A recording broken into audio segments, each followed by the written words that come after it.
നമസ്കാരം. ഗൾഫ് ഫോക്കസിലേക്ക് എല്ലാ പ്രേക്ഷകർക്കും സ്വാഗതം. ഞാൻ പ്രജിൻ സി കണ്ണൻ. അല്പസമയം മുൻപ് വന്നൊരു വാർത്തയിലേക്ക് ആദ്യം കടക്കുന്നു. ആലപ്പുഴ കായംകുളത്ത് രണ്ടിടങ്ങളിലായി ഇരുചക്ര വാഹനം കുഴിയിൽ വീണ് ഒരു യുവാവ് മരിച്ചു. മറ്റൊരാൾക്ക് ഗുരുതരമായി പരിക്കേറ്റു. നൂർനാട് സ്വദേശി 23-കാരനായ ആരോമൽ എം ആണ് മരിച്ചത്. KSRTC സ്റ്റാൻഡിന് സമീപത്തുണ്ടായ അപകടത്തിൽ നബീൻ ഷായ്ക്കാണ് ഗുരുതരമായി പരിക്കേറ്റത്. നബീനെ വണ്ടാനം മെഡിക്കൽ കോളേജ് ആശുപത്രിയിൽ പ്രവേശിപ്പിച്ചിരിക്കുകയാണ്. അശ്വിൻ പാലാഴി ആലപ്പുഴയിൽ നിന്ന് ചേരുന്നു വിവരങ്ങളുമായി. അശ്വിൻ, ദാരുണമായ സംഭവമാണ്, ഒപ്പം ഞെട്ടിപ്പിക്കുന്നതുമാണ് ഈ രണ്ട് അപകടങ്ങൾ. ഒരു മണിക്കൂറിനിടെ ഉണ്ടായ രണ്ട് അപകടം, അതും കായംകുളത്തിന് അടുത്ത് തന്നെയാണ് സംഭവം ഉണ്ടായത്. എന്താണ് ഈ രണ്ട് അപകടങ്ങളുടെയും വിശദാംശങ്ങൾ? ഈ രണ്ടാമത്തെ അപകടത്തിൽ പരിക്കേറ്റയാളുടെ ആരോഗ്യനില അതിപ്പോൾ എന്താണ്? പ്രജിൻ, ദേശീയപാത നിർമ്മാണത്തിനായി കായംകുളത്ത് വിവിധയിടങ്ങളിൽ നിശ്ചിത കിലോമീറ്റർ ദൂരപരിധിയിൽ ഇങ്ങനെ അണ്ടർഗ്രൗണ്ട് ഡെക്റ്റുകൾക്ക് വേണ്ടി കുഴിയെടുത്തിട്ടുണ്ട്. ഈ കുഴികളിലാണ് രണ്ടിടങ്ങളിലായി രാത്രി ഒരു മണിക്കൂറിനുള്ളിൽ രണ്ട് അപകടങ്ങൾ ഉണ്ടായിരിക്കുന്നത്. ആദ്യത്തേത് KPSC ജംഗ്ഷനിലായിരുന്നു. അവിടെയാണ് നൂർനാട് സ്വദേശിയായ 23 വയസ്സുകാരൻ ആരോമൽ എമ്മിന് ജീവൻ നഷ്ടമായത്. നൂർനാടുകാരനാണ് ആരോമൽ വീട്ടിലേക്ക് പോകും വഴിയാണ് അപ്രതീക്ഷിതമായി തീരെ പ്രതീക്ഷിക്കാത്ത ഒരു കുഴി ഈ സർവീസ് റോഡിന് മുന്നിലായി ഉണ്ടാവുന്നത്. അവിടെ നിന്ന് ആരോമലിന് വലത്തേക്കായിരുന്നു തിരിയേണ്ടത്. പക്ഷേ പെട്ടെന്ന് ഈ മുന്നിലൊരു അപകടം തരത്തിലുള്ള വലിയൊരു കുഴി ഉണ്ടാവുകയാണ്. അത് പെട്ടെന്ന് ആരുടെയും ശ്രദ്ധയിൽപ്പെടുന്ന രീതിയിലല്ല ആ പ്രദേശമുള്ളത് എന്നുള്ളത് കൂടി ശ്രദ്ധിക്കേണ്ടതാണ്. അവിടെ വെളിച്ച സംവിധാനങ്ങളും ഉണ്ടായിരുന്നില്ല. വാഹനം പെട്ടെന്ന് നിയന്ത്രണം വിടുകയും ഈ കുഴിയിലേക്ക് വീഴുകയുമായിരുന്നു. അതിൽ വലിയൊരു കോൺക്രീറ്റ് പാളിയുണ്ട്. അതിന് ചേർന്ന ഏകദേശം 6 അടിയോളം ഉയരത്തിൽ ശക്തമായി പെയ്ത മഴയിൽ വെള്ളവും കെട്ടി നിൽപ്പുണ്ടായിരുന്നു. ഇതിലേക്കാണ് ആരോമൽ ഇരുചക്ര വാഹനവുമായി വീഴുന്നത്. ഈ കോൺക്രീറ്റിലേക്ക് ദേഹവും തലയും ഇടിച്ചിട്ടുണ്ട്. അങ്ങനെയാണ് ഗുരുതര പരിക്കേൽക്കുന്നത്. ഒപ്പം വെള്ളത്തിലേക്കാണ് ഈ അപകടത്തിന് ശേഷം ആരോമൽ വീഴുകയും ചെയ്തത്. നാട്ടുകാരെത്തി സമീപത്തുള്ള താലൂക്ക് ആശുപത്രിയിൽ എത്തിച്ചെങ്കിലും പരിക്ക് ഗുരുതരമായിരുന്നതിനാൽ വണ്ടാനം മെഡിക്കൽ കോളേജിലേക്ക് കൊണ്ടുപോകാൻ ആവശ്യപ്പെട്ടു. അവിടേക്ക് പോകും വഴിയാണ് ആരോമലിന്റെ മരണം ഉണ്ടാകുന്നത്. ഈ വാർത്ത കേട്ട് ഞെട്ടൽ മാറുന്നതിന് ഏകദേശം 1 മണിക്കൂറിനുള്ളിലാണ് തൊട്ടടുത്ത് ഏകദേശം 3 കിലോമീറ്റർ അപ്പുറത്ത് KSRTC ജംഗ്ഷന് സമീപം സമാനമായ രീതിയിൽ മറ്റൊരു അപകടം കൂടി ഉണ്ടാകുന്നത്. അത് കായംകുളം സ്വദേശിയായ നബീൻ ഷാ എന്ന യുവാവാണ് ബൈക്ക് ഓടിച്ചും ഈ സമാനമായ രീതിയിലുള്ള അണ്ടർഗ്രൗണ്ട് ഡെക്റ്റിന്റെ കുഴിയിലേക്ക് വാഹനവുമായി വീഴുന്നത്. അവിടെയും ഇതേ രീതിയിൽ കോൺക്രീറ്റ് പാളി ഉണ്ടായിരുന്നു, വെള്ളം ഉണ്ടായിരുന്നു. അതും പെട്ടെന്ന് ശ്രദ്ധയിൽപ്പെടുന്ന രീതിയിലായിരുന്നല്ലോ ഈ കുഴിയും ഉണ്ടായിരുന്നത്. അവിടെയും അപകടം ഉണ്ടായി. നബീൻ ഷായ്ക്ക് അതീവ ഗുരുതര പരിക്കാണ് ഏറ്റിരിക്കുന്നത്. ഇപ്പോഴും വണ്ടാനം മെഡിക്കൽ കോളേജ് ആശുപത്രിയിൽ തീവ്ര പരിചരണ വിഭാഗത്തിൽ ചികിത്സയിൽ തുടരുകയാണ് നബീൻ ഷാ. എന്തായാലും ഇതിലെല്ലാം ഈ രണ്ട് അപകടങ്ങളിലും നാട്ടുകാർ ഉന്നയിക്കുന്ന പ്രധാനപ്പെട്ട വിഷയം ഇത്രത്തോളം അപകടകരമായ സ്ഥലത്ത് യാതൊരു മുന്നറിയിപ്പ് ബോർഡുകളോ മുന്നറിയിപ്പ് ബാരിക്കേഡുകളോ ഈ നിർമ്മാണവുമായി ബന്ധപ്പെട്ട ആരും സ്ഥാപിച്ചിട്ടുണ്ടായിരുന്നില്ല എന്നുള്ളതാണ്. പകൽ ഈ ചെറിയ രീതിയിലുള്ള ബാരിക്കേഡുകൾ മുന്നറിയിപ്പ് സംവിധാനങ്ങൾ ഉണ്ടെങ്കിലും അത് വൈകുന്നേരമാകുമ്പോൾ നിർമ്മാണ കമ്പനികൾ തന്നെ ലോറിയിലെത്തി അവർ എടുത്തുകൊണ്ട് പോവുകയും ബാരിക്കേഡൊക്കെ കൊണ്ടുപോകുന്നുണ്ട്. അതാണ് രാത്രി ഇത്തരത്തിലുള്ള അപകടങ്ങൾ വ്യാപകമാകാൻ കാരണമെന്നുള്ളതാണ് ആരോപണം. എന്തായാലും വലിയ പ്രതിഷേധത്തിലാണ് നാട്ടുകാർ. ഇങ്ങനെ മുന്നറിയിപ്പില്ലാതെ അപകടകരമായ സ്ഥലങ്ങളിൽ നിർമ്മാണം അനുവദിക്കില്ല എന്നുള്ള നിലപാടിലേക്ക് അവർ എത്തിയിട്ടുണ്ട്. നാളെ വലിയ പ്രതിഷേധങ്ങൾ ഈ സ്ഥലത്തുണ്ടാകും എന്നുള്ള കാര്യത്തിൽ സംശയമില്ല. പ്രജി, അതോടൊപ്പം തന്നെ ഇത് കായംകുളത്ത് മാത്രമുള്ളതാണോ? ഇത്തരത്തിൽ പലയിടങ്ങളിലായി ദേശീയപാത നിർമ്മാണം നടക്കുന്ന ഇടങ്ങളിൽ മതിയായ സുരക്ഷാ ക്രമീകരണങ്ങൾ അത് നിർമ്മാണ കമ്പനികളോ ദേശീയപാത അതോറിറ്റിയോ ഏർപ്പെടുത്തിയിട്ടുണ്ടോ എന്നതും ഒരു ചോദ്യമായി അവശേഷിക്കുകയാണ്. അശ്വിൻ പാലാഴിയാണ് ആലപ്പുഴയിൽ വിശദാംശങ്ങൾ നൽകിയത്. മറ്റു വാർത്തകളിലേക്കാണ്. ബലിപെരുന്നാൾ പ്രമാണിച്ച് സംസ്ഥാനത്തെ മുഴുവൻ വിദ്യാഭ്യാസ സ്ഥാപനങ്ങൾക്കും വെള്ളിയാഴ്ച സർക്കാർ അവധി പ്രഖ്യാപിച്ചു. പ്രൊഫഷണൽ കോളേജുകൾക്കും അവധി ബാധകമാണ്. 2 ദിവസം അവധി വേണമെന്ന് വിവിധ സംഘടനകൾ ആവശ്യപ്പെട്ടിരുന്നു. ഇതോടെയാണ് സർക്കാർ അവധി നൽകാൻ നിർബന്ധിതരായത്. അതേസമയം ബക്രീദിനുള്ള പൊതു അവധി ശനിയാഴ്ചയായിരിക്കും. ബലിപെരുന്നാൾ ആഘോഷത്തിനൊരുങ്ങി UAE. പള്ളികളിലും ഈദ്ഗാഹുകളിലും പെരുന്നാൾ നമസ്കാരത്തിന് വിപുലമായ ക്രമീകരണങ്ങളാണ് ഒരുക്കിയിരിക്കുന്നത്. വിവിധയിടങ്ങളിൽ മലയാളത്തിലും ഈദ്ഗാഹുകൾ ഒരുക്കിയിട്ടുണ്ട്. വിവിധ എമിറേറ്റുകളിൽ വെടിക്കെട്ടടക്കമുള്ള ആഘോഷ പരിപാടികളും വരും ദിവസങ്ങളിൽ അരങ്ങേറും. ദൈവകൽപ്പന മാനിച്ച് പ്രവാചകനായ ഇബ്രാഹിം നബി സ്വന്തം മകനെ ബലിയർപ്പിക്കാൻ തുനിഞ്ഞതിന്റെ ഓർമ്മുതുക്കിയാണ് വിശ്വാസ സമൂഹം ബലിപെരുന്നാൾ ആഘോഷിക്കുന്നത്. UAE അബുദാബിയിൽ പുലർച്ചെ 5:50 പെരുന്നാൾ നമസ്കാരം നടക്കുക. ദുബായിൽ 5:45 ഷാർജ അജ്മാൻ എമിറേറ്റുകളിൽ 5:44 ഉമ്മുൽ ഖുവൈനിൽ 5:43 റാസൽ ഖൈമയിൽ 5:41 നമസ്കാരം നടക്കും. ദുബായിൽ ഈദ് നമസ്കാരങ്ങൾ നടക്കുന്ന 6 പ്രധാന സ്ഥലങ്ങളിൽ പീരങ്കി മുഴക്കമുണ്ടാകും. അൽബറാഹ ഈദ്ഗാഹ്, നാദൽ ഹമർ ഈദ്ഗാഹ്, സബീൽ ഗ്രാൻഡ് മോസ്ക്, ഹത്ത ഈദ്ഗാഹ്, സുഖൈം ഈദ്ഗാഹ്, അൽ ബർഷ ഈദ്ഗാഹ് എന്നിവിടങ്ങളിലാണ് പീരങ്കി മുഴങ്ങുക. സുരക്ഷിതവും സന്തോഷകരമായ ബലിപെരുന്നാൾ ആഘോഷം ഉറപ്പാക്കാനുള്ള തയ്യാറെടുപ്പ് പൂർത്തിയായതായി ദുബായ് ഇവന്റ് സെക്യൂരിറ്റി കമ്മിറ്റി കഴിഞ്ഞ ദിവസം അറിയിച്ചിരുന്നു. ദുബായിലും ഷാർജയിലും അജ്മാനിലും മലയാളത്തിലുള്ള ഈദ്ഗാഹുകൾ ഒരുക്കിയിട്ടുണ്ട്. ദുബായ് ഖിസൈസിലെ വുഡ്ലം പാർക്ക് സ്കൂളിലെ ഈദ്ഗാഹിൽ പ്രാർത്ഥനയ്ക്ക് ജബലലിയിലെ മസ്ജിദ് അൽ അൻസാറിലെ ഇമാം സാജിദ് ബിൻ ഷരീഫ് നേതൃത്വം നൽകും. ഈദ്ഗാഹിൽ പങ്കെടുക്കുന്ന കുട്ടികൾക്ക് പ്രത്യേകം സമ്മാനങ്ങളും മത്സരങ്ങളും ഒരുക്കിയിട്ടുണ്ട്. അൽഖൂസിൽ അൽമലാറിന്റെ നേതൃത്വത്തിലുള്ള ഈദ്ഗാഹിൽ മൗലവി അബ്ദുൽ സലാം മോങ്ങം നേതൃത്വം നൽകും. ഷാർജ ക്രിക്കറ്റ് സ്റ്റേഡിയത്തിന് സമീപമുള്ള ഫുട്ബോൾ ഗ്രൗണ്ടിൽ നടക്കുന്ന ഈദ്ഗാഹിന് ഹുസൈൻ സലഫിയാണ് നേതൃത്വം നൽകുക. അജ്മാനിലെ അൽ ജർഫിൽ ഹാബിറ്റാറ്റ് സ്കൂളിൽ നടക്കുന്ന ഈദ്ഗാഹിന് മുഹമ്മദ് ഇസാഖ് ഇബ്രാഹിംകുട്ടി നേതൃത്വം നൽകും. 10,000-കണക്കിന് വിശ്വാസികൾ പ്രാർത്ഥനകളിൽ പങ്കാളികളാകും. വിവിധ എമിറേറ്റുകളിൽ വെടിക്കെട്ടടക്കമുള്ള ആഘോഷ പരിപാടികളും വരും ദിവസങ്ങളിൽ അരങ്ങേറും. 24 ദുബായ്. ഹജ്ജിന്റെ പ്രധാന ചടങ്ങായ അറഫ സംഗമം അവസാനിച്ചു. മിനായിലെ ജംറകളിൽ നാളെ കല്ലേറ് കർമ്മം ആരംഭിക്കും. ഹജ്ജ് തീർത്ഥാടകർ മുസ്ദലിഫയിലേക്ക് നീങ്ങിക്കൊണ്ടിരിക്കുകയാണ്. ഗൾഫ് രാജ്യങ്ങളിൽ ബലിപെരുന്നാളും നാളെയാണ്.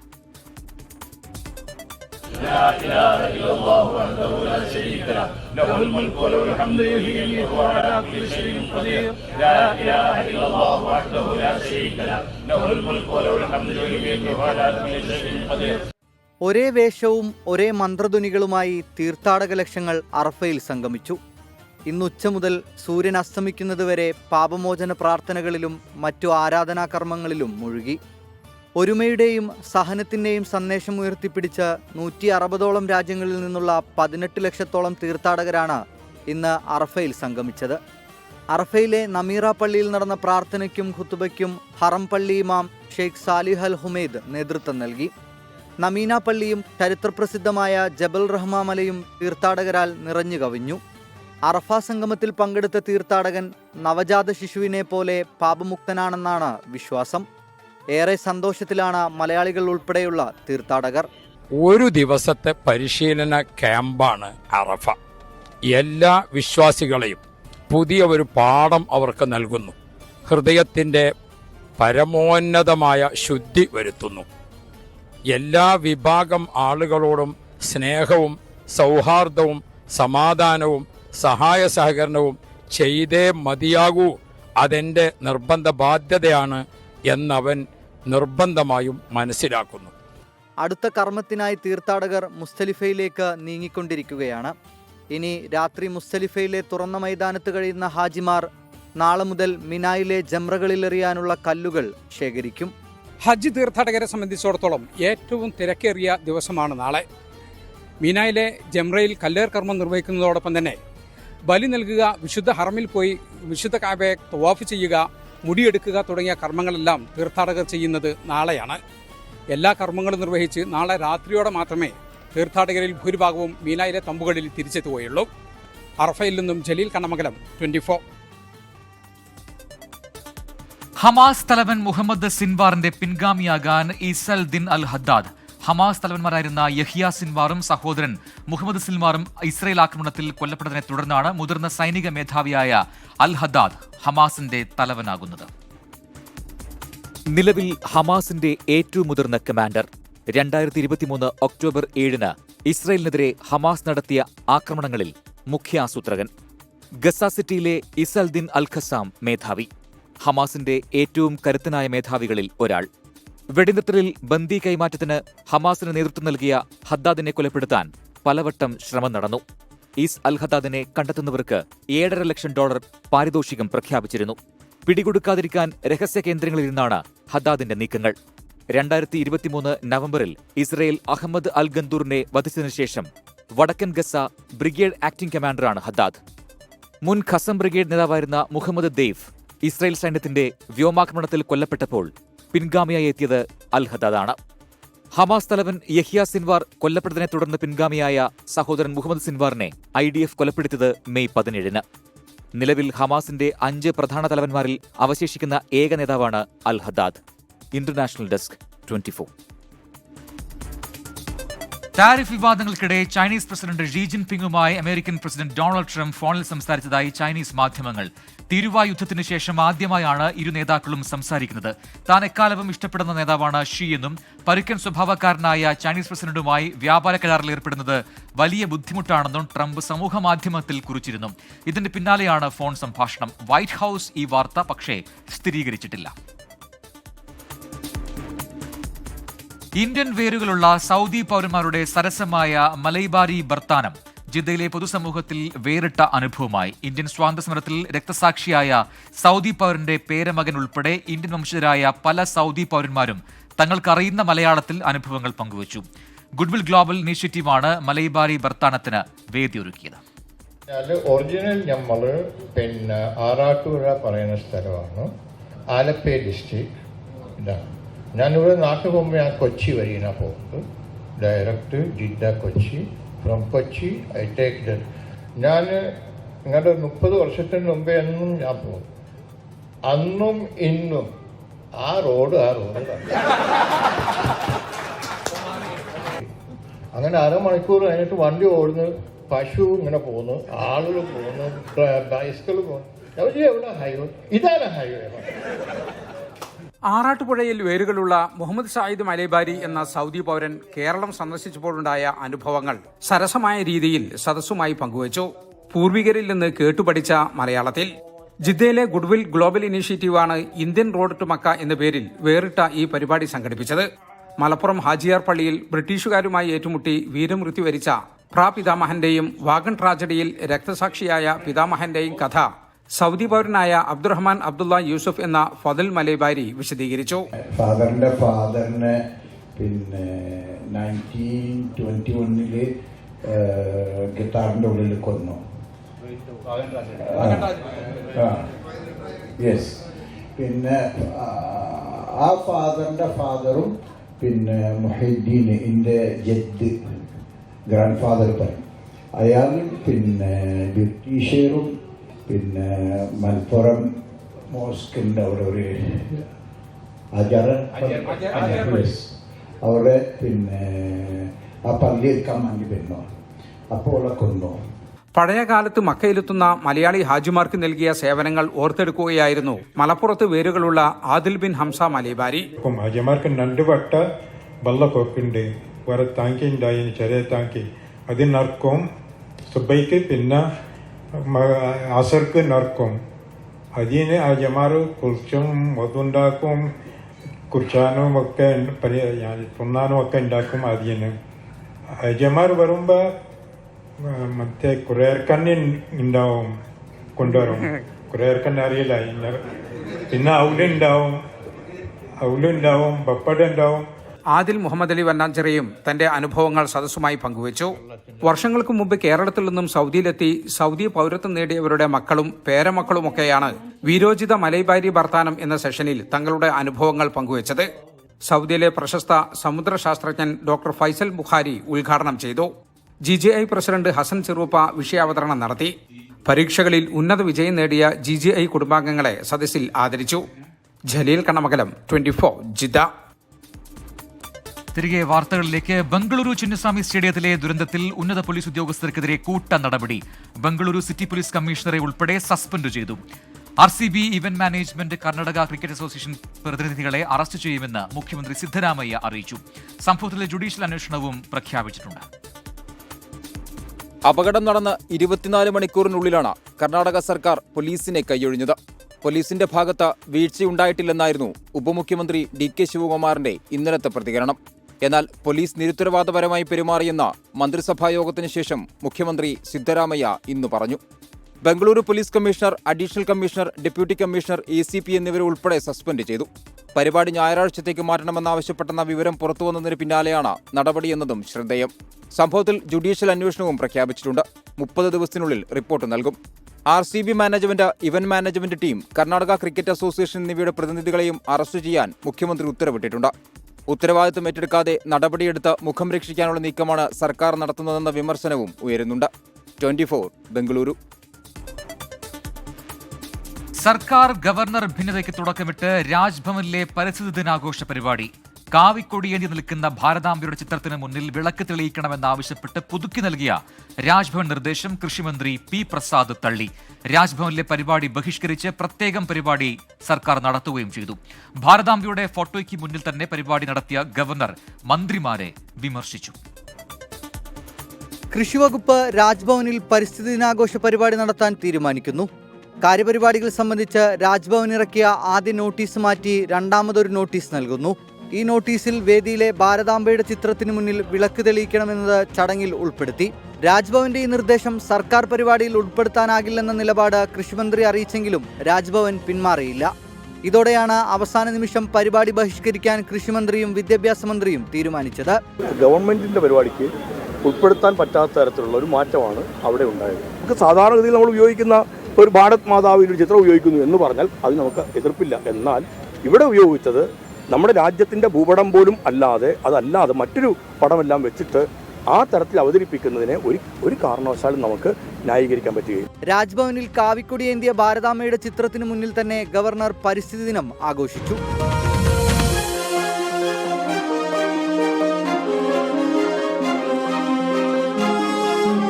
പിന്നാലെ നടന്ന സ്വകാര്യ പരിപാടിയിൽ ഗവർണർ മന്ത്രിമാർക്കെതിരെ രൂക്ഷ വിമർശനം ഉന്നയിച്ചു. ഭാരതമാതാവിന്റെ ചിത്രം മാറ്റാൻ കഴിയില്ലെന്ന് governor. We cannot keep away. All these are the idols for which we are living. We cannot do away with this. I do not know what sort of thinking we have in our minds. മുഖ്യമന്ത്രി ഇടപെട്ട് സർക്കാരിന്റെ പരിസ്ഥിതി ദിനാചരണം ദർബാർ ഹാളിലേക്ക് മാറ്റി. 24 തിരുവനന്തപുരം. നിലമ്പൂരിൽ 10 ആൾ പോര്.